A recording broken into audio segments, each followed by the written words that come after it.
नेताजी सुभाष चंद्र बोस, आजादी का वह सूरज जो कभी गुरूब नहीं हुआ। तुम मुझे खून दो, मैं तुम्हें आजादी दूंगा। ये सिर्फ एक नारा नहीं था, बल्कि एक ऐसी ललकार थी जिसने बरतानवी राज की बुनियादें हिला कर रख दी। एक ऐसे वक्त में जब हिंदुस्तान की जद्दोजहद आजादी, अदम तशद्दुद के फलसफे के गिर्द घूम रही थी।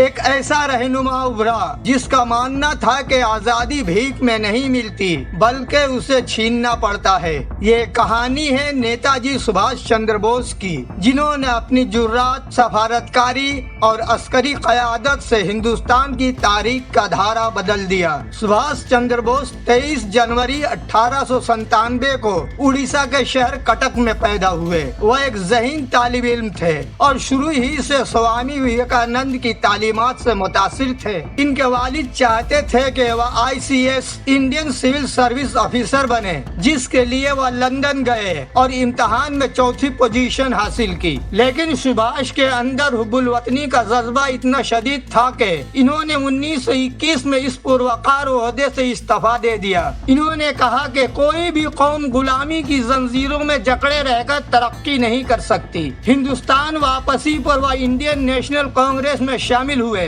और चित्तरंजन दास को अपना सियासी गुरु बनाया। वह नौजवानों के एक मकबूल तरीन लीडर बनकर उभरे। लेकिन जल्द ही इनके और महात्मा गांधी के दरमियान नजरियाती खलीज पैदा हो गई। सुभाष चंद्र बोस का ख्याल था कि बरतानवी साम्राज्य के खिलाफ मसल्लह जद्दोजहद जरूरी है, जबकि गांधी जी अदम तशद्दुद के कायल थे। 1938 और 1939 में वह कांग्रेस के सदर मुंतखब हुए, लेकिन अंदरूनी इख्तलाफात की बुनियाद पर इन्होंने इस्तीफा दे दिया और अपनी जमात फॉरवर्ड ब्लॉक कायम की। दूसरी जंग अजीम के आगाज ने नेताजी को एक मौका फराहम किया। अंग्रेजों ने इन्हें इनके घर में नजरबंद कर दिया, लेकिन 1941 में वह एक पठान के भेष में वहां से फरार होने में कामयाब हो गए। वह काबुल और रूस के रास्ते जर्मनी पहुंचे, जहां इन्होंने हिटलर से मुलाकात की और हिंदुस्तान की आजादी के लिए मदद मांगी। यही इन्हें पहली बार नेताजी के लक़ब से पुकारा गया। इनका अगला पड़ाव जापान और सिंगापुर था, जहां इन्होंने हिंदुस्तान की आजादी के लिए एक नई तारीख रकम करनी थी। सिंगापुर में इन्होंने रास बिहारी बोस की मदद से आजाद हिंद फौज की कमान संभाली।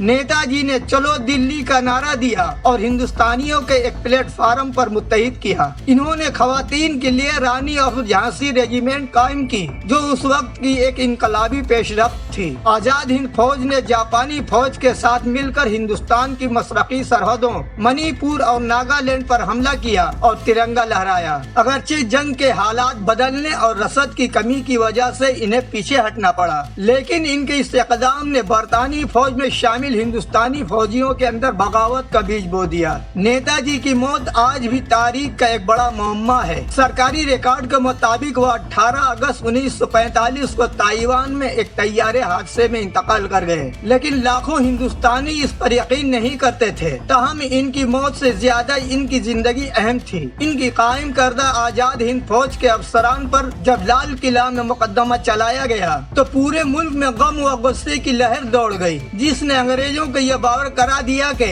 अब वह ज्यादा देर तक हिंदुस्तान पर हुकूमत नहीं कर सकते। सुभाष चंद्र बोस एक ऐसे सिपाही थे जिन्होंने मुल्क की खातिर सब कुछ कुर्बान कर दिया। वह सिर्फ एक सियासतदान नहीं, बल्कि एक ख्वाब फरोश थे, जिन्होंने गुलाम हिंदुस्तान की आंखों में आजादी का ख्वाब सजाया। आज जब हम एक आजाद मुल्क में सांस ले रहे हैं, तो नेताजी की कुर्बानियां हमें याद दिलाती हैं कि आजादी की कीमत खून से अदा की जाती है और हुब्बुल वतनी से बढ़कर कोई दूसरा मजहब नहीं है। वह कल भी हिंदुस्तान के दिलों में जिंदा थे और आज भी एक रोशन सितारे की तरह हमारी रहनुमाई कर रहे हैं। तो दोस्तों, आपको ये मालूमात कैसा लगा कमेंट में जरूर बताएं। ऐसे ही मालूमाती वीडियोस के लिए चैनल को सब्सक्राइब करें। मैं हूँ मोहम्मद इकबाल, आप देख रहे थे आपकी सोच।